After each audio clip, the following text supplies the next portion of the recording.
Welcome to the London Luminaries, 17 heritage properties working collaboratively to share our collective history. My name is Rachel Morrison and I'm the host for this talk today. So I get the delight to introduce our fantastic chair, Professor Judith Hawley. Thank you, Rachel. And thank you to all the lovely people who work behind the scenes. And hello to you, our audience. My name is Judith Hawley, and I'm a chair for tonight in another of the London Luminaries lecture series.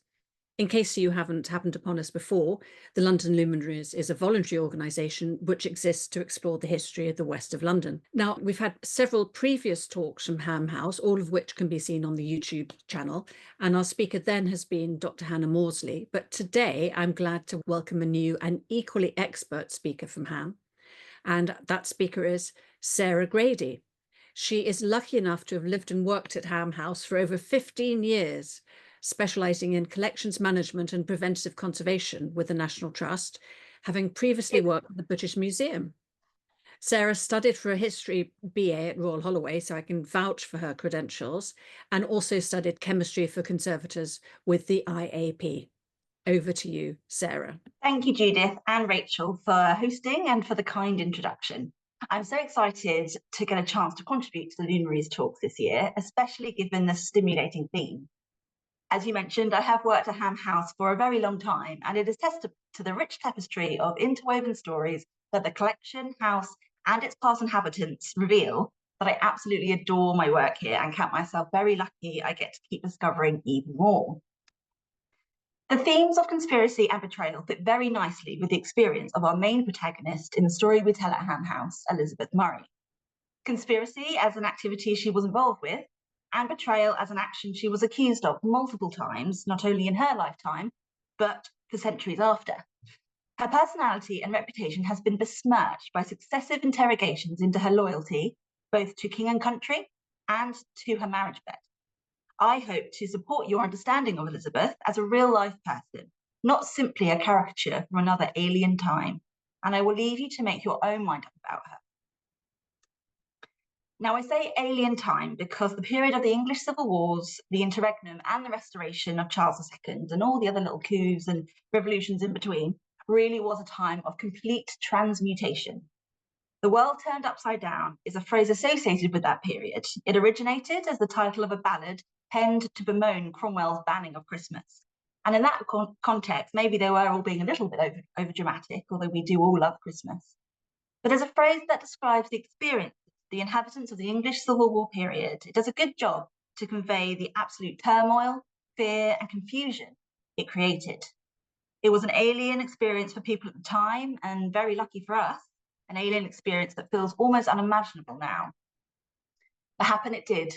And while I won't be going into all the political machinations, military campaigns, intricacies of all the decisions and declarations signed that build up the contextual picture of the time, I'm very lucky that Howard Simmons's very interesting talk about the three sibling inhabitants of Siren House at the start of this lecture series really clearly set the scene of this period for me. I am sure many of you attended his lecture, and for those of you who couldn't, I urge you to spend some time watching the recording. As the title of my talk suggests, my approach today will be through the lens of the female experience of this period of our country's history. I will investigate how the misogynistic, patriarchal society of the time both helped and hindered our female protagonists in their pursuit of safety and defence of their home. I have two caveats to make in regards to my title. The labelling of the women of Ham House as Royalists is something that I stand by, but as you will come to see, could be disputed. My other note, in response to the intimation that it was solely the effort of the females of Ham House that saved it from ruin, is that it's not quite that simple, and I will ensure credit goes where it's due to some of our male heroes too. But to start my investigation into how the Royalist women of Ham House defended their own, I must start with a proper introduction to the two women in question and the lives they lived here at Ham House. For those of you who don't know Ham, the village or the house, it sits very happily on a bend of the River Thames just down from Richmond. Indeed, the name is purported to come from the Old English for a place in the bend of a river. Our first female character, Catherine Bruce, Elizabeth's mother, came to live at Ham with her husband, William Murray, the year Elizabeth was born in 1626. Though neither William or Catherine were of the highest stock, William was the youngest son of a minister up in Scotland, they became favoured courtiers, Charles I and his queen Henrietta Maria, William having been educated with young Charles, his uncle being their tutor. Through royal commissions and errands run, William amassed enough wealth to extend and redecorate. Originally built in 1610, to ensure it was fit for a king to visit in the 1630s.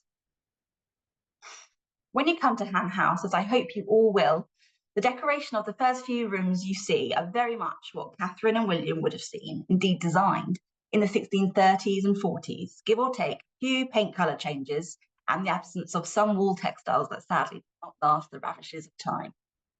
You can see here the exquisite green closet, a very rare survival of a miniatures cabinet room from that period, the great stairs with its armorial carvings and originally located paintings, and this gorgeous squad bench dated to the 1640s.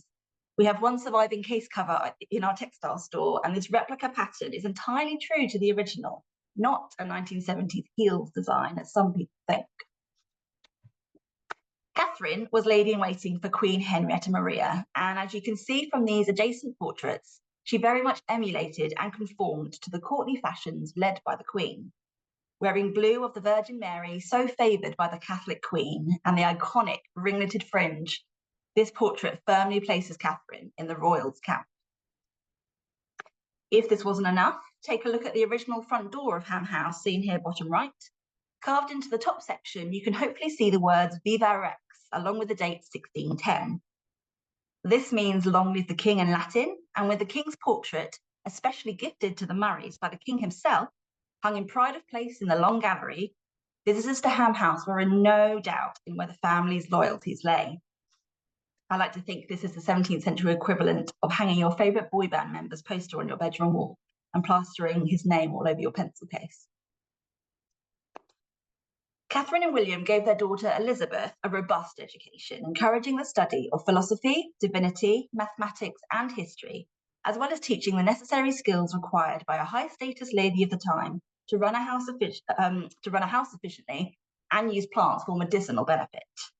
Elizabeth's thorough education was uncommon for a woman by the standards of the day, where an ability to read and write and then prepare for the trials of marriage and childbirth were all she really needed. While historians are becoming increasingly aware that the examples against this experience are many and wide-reaching, it is still fair to say that women were largely perceived as the inferior sex, doomed by Eve to the pain of childbirth, and an inclination to moral weakness that needed strict governance by the superior male. And there they are. So with this environment in mind, I'd like to take you to 1642 and the outbreak of civil war. Elizabeth was 16 and her father had left her 3 younger sisters, they had no brothers, and her mother Catherine alone at Ham House while he travelled across a country at war with itself on the service of the king. With neighbour turned on neighbour, harvest gone to ruin through lack of men to work the land, death and destruction all around, waiting to hear word from her husband amongst the rumours and reports both false and true, must have been torturous for Catherine. Indeed, by winter of 1643, Catherine must have been done waiting for second-hand news, and in the absence of good horses, as they'd all been taken by the men for battle, she commissioned her servants to load up a cart and whatever old nag they could find in the locality, and took her and her teenage daughters to the king's exiled court at Oxford, where her husband was waiting. Sadly, out of the 5 old nags they travelled with, 1 was stolen, and the rest died shortly after the journey, so dire was the situation at the time. This miniature of Catherine by John Hoskins, painted in 1638, is displayed at Ham House with its original travelling case. The romantic in me loves the idea of William far from home, getting into his borrowed bed for the night and opening this travelling case to reveal the lady he loves, or at the very least was very fond of. I wonder if their reunion in Oxford was equally romantic, and if he appreciated the perils Catherine had faced to cross enemy borders to get to him. William had been declared a delinquent, i.e. a known royalist supporting the king, so even travelling to see him, at the court of the exiled king no less, was a pretty dangerous feat. Although she had gained permission to do so from Parliament, she hadn't gone entirely rogue. On her return to Ham in spring 1644, the Earl of Essex issued a warrant to have Catherine and her party, including her young daughters, searched at Windsor. Nothing of concern was found on them, but it shows the levels of suspicion people were experiencing to think these innocent ladies might be carrying secret messages. What I find most exciting is that they may well have been, whether verbal or just well hidden. A theme we see again and again in this period is the ability for women to pass unsuspected purely by merit of their weaker sex persona. The cloak of innocence is never so effective when chauvinism disallows the very idea that women can be capable of behaviour associated with their stronger, more intelligent opposing gender. Espionage, representing themselves in public court, preaching and prophesying were all activities outside of normal female realm. But while the Civil War period limited freedoms for many, both physical and existential, for some women it proved to be a time of great liberation. While Catherine was proved innocent on this occasion, the accusations against her husband left a shadow. Earlier in 1643, Catherine had been accused of secretly amassing her rents to help finance Charles I's court at Oxford. The Committee of Sequestration, or the committee responsible for taking or sequestering the estates of Royalist delinquents, decided there was not enough proof to prosecute on these grounds, but 2 years later, her house and lands were sequestered by Parliament on the accusation that William was a delinquent, and by association, so might Catherine be. Stepping into the public arena, she persistently appealed to and petitioned Parliament to protect Ham House. The humble petition of Catherine Murray, the wife of William Murray, Esquire, was this day read, and it is resolved upon the question that this petition be committed unto the Committee of Lords and Commons for sequestration. It was June 12, 1645. Finally, a year later, and many appeals in, after paying a hefty fine of £500, which equates to £93,000 today, the charges were dropped. The Lord and Commons assembled in Parliament do accept of the sum of £500 to be paid by Mistress Murray for freeing the estate conveyed by her husband to fees and trust for her life from sequestration. While soldiers were quartered on the estate, and Catherine also had to pay heavy charges to feed and water them and their horses, the ownership of Ham stayed with the family throughout. It is worth noting Catherine being related to Thomas Bruce, 1st Earl of Elgin, who, as a Scottish Presbyterian, was fighting against the king, may have helped bolster her case. It is also evident that on her daughter's marriage to the politically neutral and significantly wealthy Suffolk landowner Sir Lionel Polmarsh, any further threat of sequestration notably diminished. Further evidence of the suspicion surrounding Catherine is when the previously mentioned Lord Elgin noted the amount Catherine was travelling on the continent and asked fellow Covenanter Sir Archibald Johnston if there was any evidence she was ill-affected or evil affected, meaning a she intelligence or involved in espionage on behalf of the Royalist cause. She had travelled to Holland, where she had lived for some time as a child, then to Henrietta Maria's exiled court in France, where she visited her husband William, and then on to Scotland. Was she simply visiting friends and family and enjoying the liberty to do so her innocent sex afforded? Or was she engaging in espionage and betrayal of the government? Sir Archibald reassured Lord Elgin she was most innocent, and 5 days later, the Earl of Warwick signed a permit for her to return to London via a shipwreck, but that's another story. Perhaps a lot of fuss over nothing, or maybe she was just very good at her job. In terms of protecting Ham House from ruin, or if I'm being less dramatic, from damage or pillage, Catherine and later her daughter Elizabeth became skilled at entertaining their supposed enemies. Catherine played hostess to many influential parliamentarians at Ham House, and on the 5th of August 1647, Sir Thomas Fairfax signed a document forbidding soldiers from troubling Catherine while they were on her land, as the document spelled out either by plundering her house or taking away her horses, sheep, or other cattle or goods whatsoever. Suffice to say, Catherine did much to defend Ham House and her family, a woman alone protecting 4 young daughters through a war-torn country while her husband was abroad or imprisoned in the Tower of London. The inclusion of this bronze bust of Catherine in Elizabeth's private closet at Ham is testament to the daughterly devotion and likely gratitude she felt towards her mother for her safeguarding in those Civil War years. Catherine died in 1649, the same year Charles I lost his head, and with that regicidal act, the country was ever changed. The new republic, and later protectorate, could have been an opportunity for peace for the country. But as our main character Elizabeth would find, that was not the case, and the world and her position in it was still extremely precarious. The 1650s was a decade of secrets and lies. Cromwell could be called the instigator of the post office we know today, bringing it under state control to allow his Postmaster General and Spy Master, Sir John Thurlow, to intercept conspiracies and uncover Royalist plots. In 1655, it was made legal to open letters, and as all correspondence went through London, there was no message left unread by Thurlow's agents in the Black Chamber, as it was known. At the same time, Sir Edward Hyde, chief advisor to Charles I, who would later become Lord Chancellor to the restored Charles II, spent the 1650s as spy master for the exiled king, employing a web of agents in England and across the continent to intercept and copy letters of suspected parliamentarian spies. Now, here is where it gets confusing with respect to Elizabeth the spy.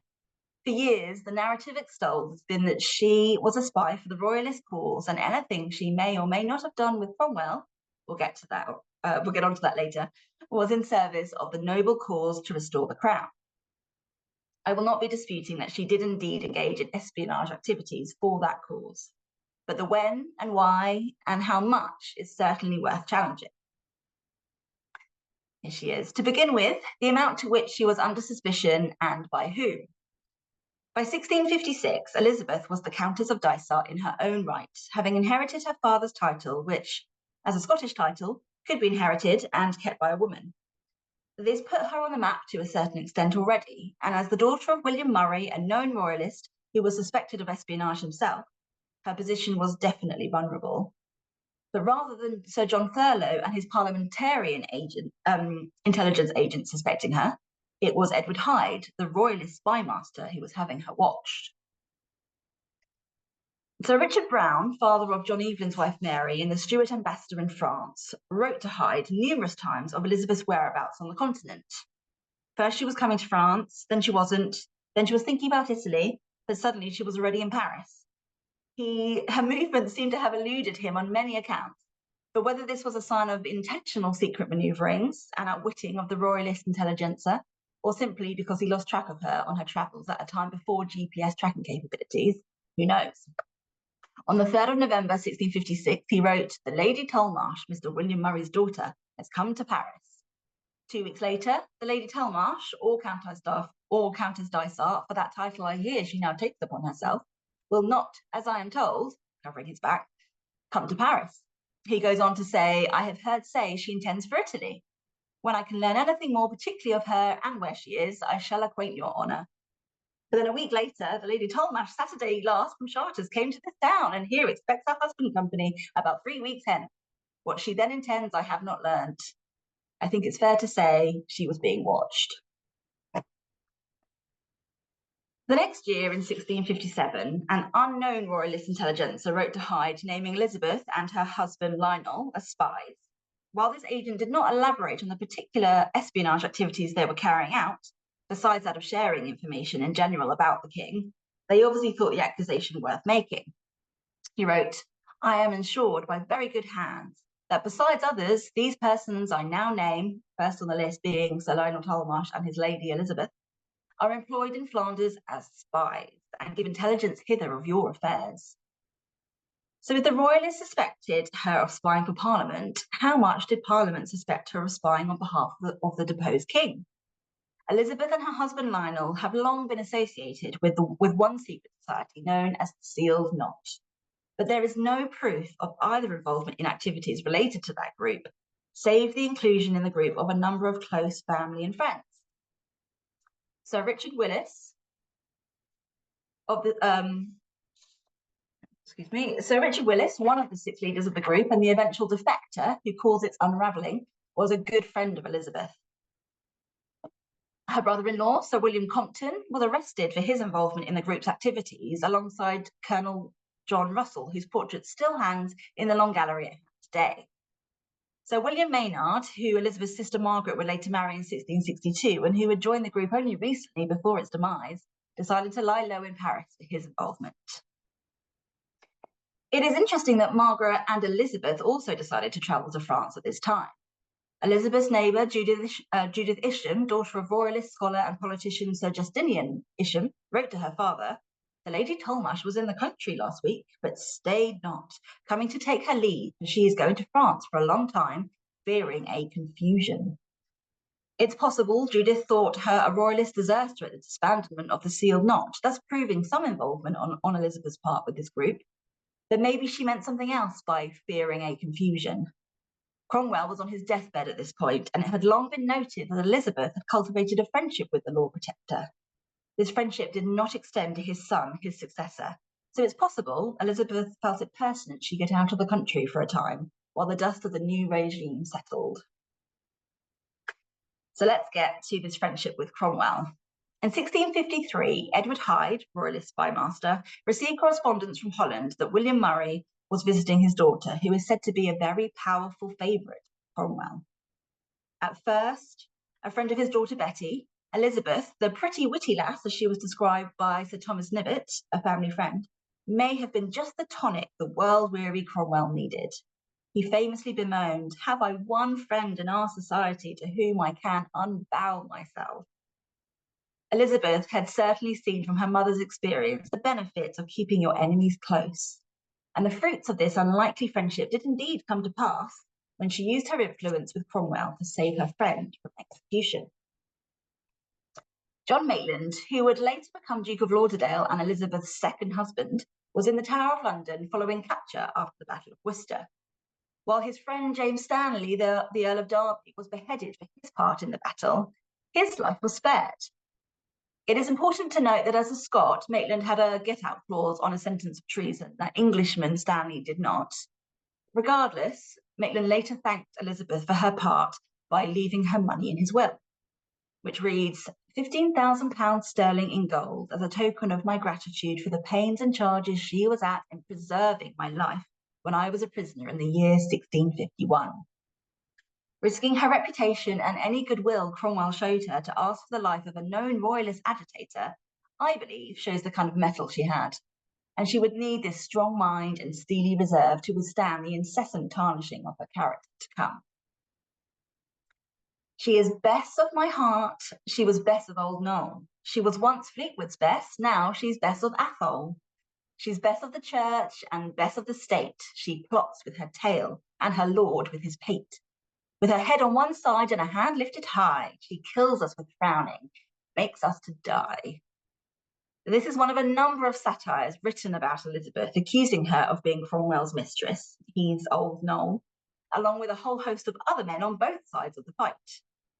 It was written years after Cromwell's death, when her second husband, John, Duke of Lauderdale, was a rich and influential advisor for the restored Charles II, a founding member of the Inner Cabinet, the cabal around the king, and Secretary of State for Scotland. As dissatisfaction with how he was acting and charges of corruption and embezzlement grew, the blame was increasingly put on Elizabeth's shoulders. Contemporary commentator and ex-BFF of the Duke, Bishop Gilbert Burnet, wrote of her, "The Lady Dysart came to have so much power over the Lord Lauderdale that it lessened him much in the esteem of the world, for he delivered himself up to all her humours and passions. All applications were made to her. She took upon herself to determine everything. As the conceit took her, she made him fall out with all his friends, one after another." Elizabeth was entirely mixed up in her husband's politicking through her own interest and aptitude, and she was incessantly accused of interfering and influencing beyond her natural position as a woman. As historian Nadine Ackerman asserts, accusations of political untrustworthiness in a woman were often accompanied with aspersions on her sexual life and adulterous nature. So all in, with her confused political allegiances during the reign of Cromwell, mixed with her alleged meddling in affairs of state in the 1670s, the rumours of her past marital betrayal abounded. Sir John Reresby wrote in 1677, after a visit to see Elizabeth, "After dinner, the Duchess in her chamber entertained me with a long discourse of matters of state. She had been a beautiful woman and supposed mistress of Oliver Cromwell." I think that's a big. So if a friend thought the rumour a possibility, no wonder an enemy like Bishop Burnet, who never forgave Elizabeth for, in his view, turning her husband against him, was happy to stoke the flames of her bad reputation, even going so far as to name her eldest son Thomas as Cromwell's illegitimate son, although it is clear this cannot be, as the dates do not match up and Cromwell was busy in Scotland and Ireland for the months around Thomas's inception. Modern historians have ruled out the relationship between Elizabeth and Cromwell as being anything other than platonic. Cromwell's puritanical beliefs and deep respect of his wife make the idea of a love affair very unlikely. But mud sticks, and unfortunately, it is the embittered and unsubstantiated reports of Burnet, mixed with the ambiguous loyalty she portrayed during the years before the Restoration, that have stained her character. But let me quickly intercept with a bit of balance before I come to the real acts of espionage. By all accounts, Elizabeth was a loving daughter, mother, and wife. She was a popular intellectual society hostess, throwing countless parties at Ham House for all the top political and creative leaders of the Restoration period. She was highly regarded as much as she was disliked, and as contemporary diarist and salad lover John Evelyn commented, she had Ham House decorated and furnished like that of a great prince. Like all of us, I imagine she had shades of light and dark, and she doesn't deserve to be remembered purely as the rumoured mistress of successive Civil War characters. Equally, she hasn't quite earned the right to be portrayed as Elizabeth of the Sealed Knot, principal she-intelligencer of the Royalist cause either. While we mustn't forget that the trait of a master spy is to leave no trace, and it is just possible that Elizabeth was so good, all her actions have vanished without trace, it is more likely that the absence of proof in her involvement with the Sealed Knot is proof of her absence of involvement. There is, however, tantalising proof that she was involved quite heavily in an opposing royalist group, the Great Trust, who were focused on the promotion of Sir George Booth's uprising in 1659. It certainly shows the distrust and mayhem surrounding the royalist cause that so many different factions formed, all with the overall aim to restore the king to his throne, but looking to deliver it in many different ways. But it is thanks to this distrust and Sir Edward Hyde having a network of agents all around the continent that intercepted and copied letters that we know of Elizabeth's espionage activity. The use of invisible inks to include secret messages within seemingly innocuous correspondence was a practice carried out by many involved in espionage at the time. While we regrettably do not have any letters with invisible ink present on any correspondence from Elizabeth, again, the trait of a good spy being to burn any letters after reading, foiling our research at every turn, we do know that she had her own recipe for invisible ink. And we know this thanks to the ineptitude of her co-conspirator, Lord Innoquin. On all accounts, Lord Innoquin did not have the character to make a good spy. He mislaid letters, couldn't understand simple instructions, and was not as discreet as he should have been in such heightened times. One letter of his to Elizabeth's sister Catherine shows how worried he was that Lady Pye might have turned Catherine against him for being indiscreet about their involvement. I confess to you, Mr. Baker, that's Lady Pye's code name, has angered me, persuading you and your sisters I had not been circumspect enough in speaking of you publicly. The very fact that Lady Pye in France at the time had heard of the sisters' involvement with Innoquin shows he had not been discreet. We know Elizabeth had an invisible ink recipe because it was Lord Innoquin that kept losing the recipe and having to ask for it again and again. Being my custom to burn letters as soon as I have answered them, I happened by mistake to burn the letter wherein the direction for the use of it was. He also moaned about the cost of all the ingredients, making it likely the formula was not a simple mixture of citrus fruits, vinegar, or even urine, all liquids used for invisible inks at the time, which when heated would divulge the hidden message, but more likely a complex concoction. As Elizabeth wrote back to him, saith to make use of the powder with discretion, and that it stand not too long in the water, that it comes not too deep in colour, because it should be too strong. And for the white powder also to have care that nobody taste of it. Assuming it was poisonous, hence her warning to not taste it, it's likely it used silver nitrate applied to script written in copper or sodium salt, which would make the words appear over time, much like happens with photographic paper now when exposed to light. Further proof of her involvement in espionage activity is the inclusion of Elizabeth along with other members of her family on a cipher shared by Innoquin. Elizabeth's code name was Mr. or Mrs. Legg. It's the second line from the top in this picture.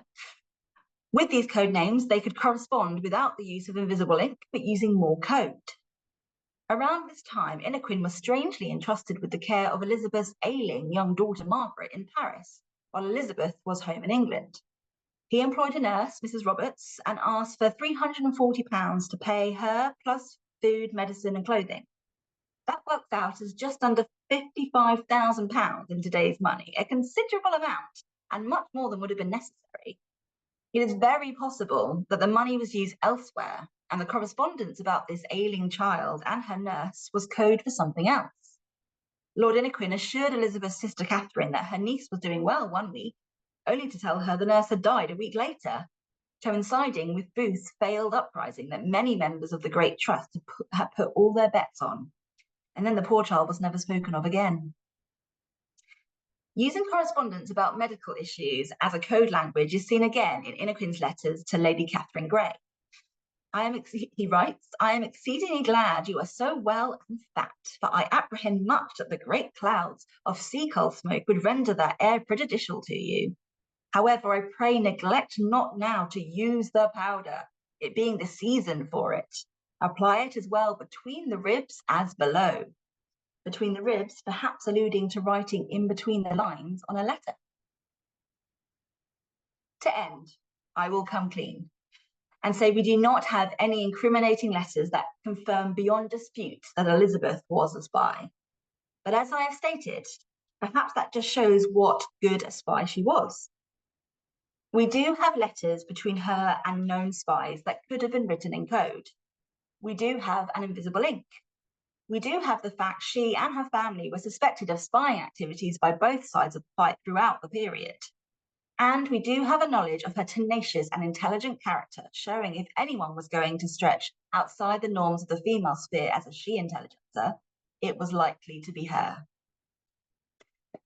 And finally, we have the certainty that on restoration to his throne, Charles II awarded Elizabeth a pension of £800 per year for the rest of her life. That's the equivalent of just over £135,000 per year today. That is not the act of a king angry at his subject for conspiring against him, but maybe the act of someone with a bit more knowledge than us on her actions during that tumultuous time.